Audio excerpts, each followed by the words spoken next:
Loads of prizes off in the post today for those of you who have won.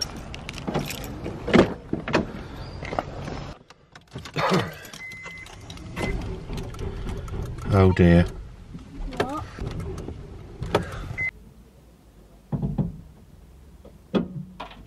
Well, back underway again, thanks to the neighbours. A little bit filthy.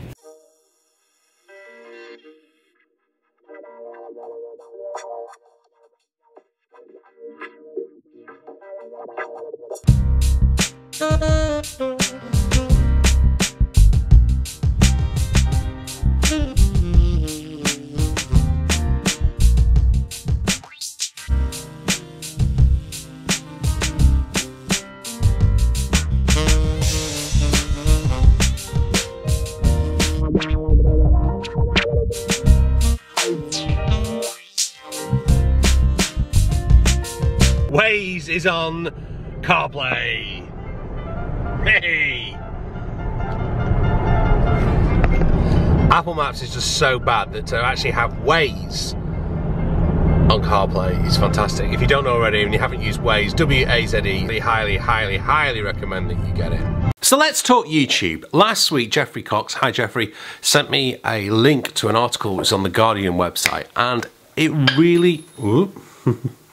something dropped off there. It really got me thinking about what happens on YouTube. Now, I know I've just reached over 400 vlogs and it's amazing, and don't get me wrong, I absolutely love YouTube. I think it's a great way for me to reach out. I have met so many amazing people, and as I've said all this before, it's amazing that I'm able to talk to you. But there is a reality to being a YouTuber that maybe doesn't always come across. In this article, the journalist talks to Matt Lees, who I've never heard of before on YouTube. Some of you may be, but he talks about how Matt started his YouTube channel in 2013 and basically kept uploading videos, which is the way to do it, which is why daily vlogs are so good, because it gives you this idea. And by the end of the year, his channel had grown from 1,000 subscribers to 90,000, which is fantastic. And it led to him being invited on to do TV work and stuff like that. But there's something that Matt says in this article which really grabbed my attention.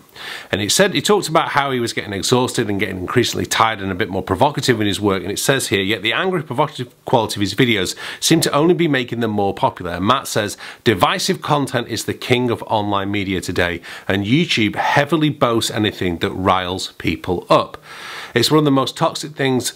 The point at which you're breaking down is the point at which the algorithm loves you most. It goes on to say, professional YouTubers speak in tones at once reverential and resentful of the power of the algorithm. It's seen as a near-sentient entity not only by creators but also by YouTube's own engineers, created by the high priest of Silicon Valley who continually tweak its characteristics.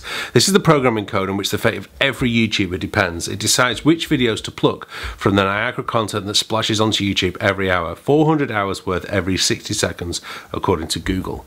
400 hours worth. So the chance that over 7,000 of you have found me is remarkable. And I'm sure some of you have created content that hasn't really got any views yet, and it gets incredibly frustrating. Maybe you've got some great music that, you know, the YouTube algorithm just hasn't decided to push forward. Now this bit hit home. Algorithm-led content curation makes creators feel disposable, challenging them to churn out videos in the knowledge that there are younger, fresher people waiting in the wings to replace them. For YouTubers who use their daily lives as raw material for their videos, there is an added pressure as the traditional barriers between personal and professional life are irreparably eroded. That is so true. There is content I could stick out. I didn't do it to be controversial, but say my Giant Steps video, which creates a lot of hassle and a lot of ill feeling towards me because I stated an opinion, but you know, it went shooting up the algorithm and got me thousands and thousands of views in a very, very short amount of time. But controversial content is not really what I want to go around sharing. I want to share my life. I don't think my life is particularly controversial. I want to help other people. I want to inspire other people to get better at the saxophone or just whatever you do. I just kind of want to make things interesting and a little bit more exciting, maybe insightful as well. But certainly I don't want to start playing games. And I've seen it, and it's been tempting, I won't lie to you, to churn out loads of videos about certain subjects that other people are doing. And people have asked for videos about things that I don't want to make them. I don't feel comfortable. I don't think it's me. Another contributor then says, Zola believes that far from wanting to deal with the negativity, YouTube actively encourages it via the design of the algorithm. People tend not to discuss the content unless they have very strong opinions about it, and most of the time these strong opinions favour disagreement, she explains. So the algorithm favours clickbait and controversial content over meaningful, nuanced and positive content. I'll say that again. The algorithm favours clickbait and controversial content over meaningful, nuanced and positive content.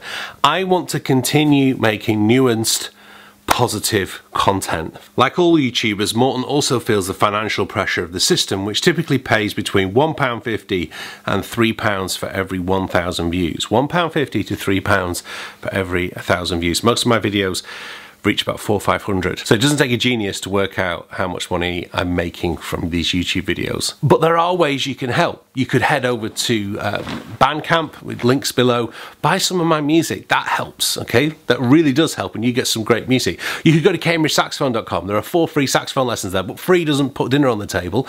But if you sign up for Platinum membership, that's one payment, you get access to the website forever. Or even better, head over to my Patreon page. I still don't know why I'm not making Patreon work. Maybe it's not the way to do it, but for me it seems the best option. If half of the subscribers who watch my videos regularly just came in as $2 a month, that's £1.60, €1.70 or something a month. If half of you guys came in, I would easily be able to make videos. I would guarantee making videos, more things. I want to make these photo books of the drone photography. I want to put together some more video trips like the one to Belgium. That costs a lot of money, and it's kind of weird. I know people that the reviews, but I think that was a good story.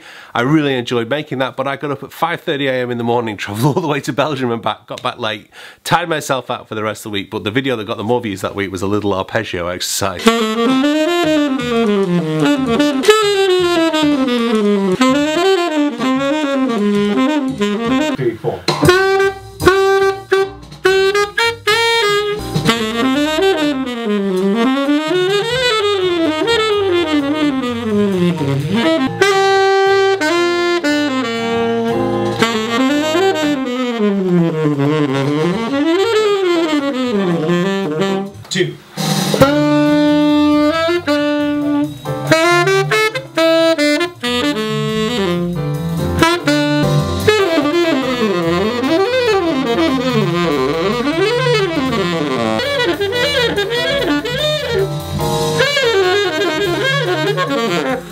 Those Hal Leonard backing tracks are really fast.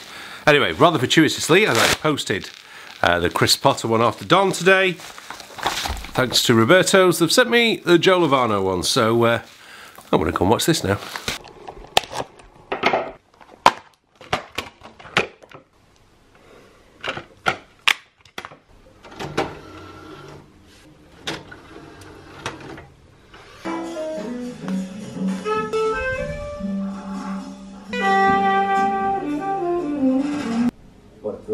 The harmonic sequence was happening from the beginning. There's a repertoire of at least 20 tunes that we're exploring. Cabinet onto Cunningham.